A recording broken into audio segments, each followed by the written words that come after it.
Hi friends, Shekhar అన్న ధనం బుడుకుతున్నాడు. చూడండి ఫ్రెండ్స్, వీళ్ళు ముగ్గురు ధనాలు బుడికేకి వచ్చినారు. నేను వీడియో తీసేకి తోలుకొచ్చుకున్నారు నన్ను. చూడండి ఫ్రెండ్స్, రాజమామ ఆడు చూడు ఈడు చూడు అంటున్నాడు.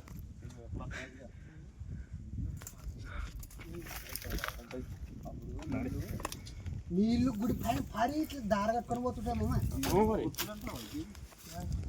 అట్లా దేమోరని అనిపించేది. బాగా కనిపెడితే కనపడేది బొమ్మ గుర్తు మాదిరిగా. ఓ ఆ కలర్లో ఎంత చెరిపినా పోవంట చూడు.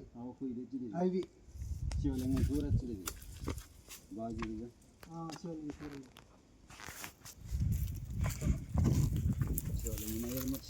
ఇదా మంచి వస్తాయి ఇటు నుంచి కాదు తిరుండదు చూడు. అవే చూడు గుర్తులు నీకు ఏమైనా మంచి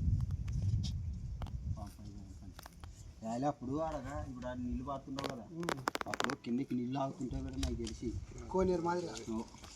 మరి ఈ బాండ్రాలు గిండ్రాలు ఎట్లా వచ్చింటాయి? బాండ్రాలు అంటే గుడి ఉంటుంది.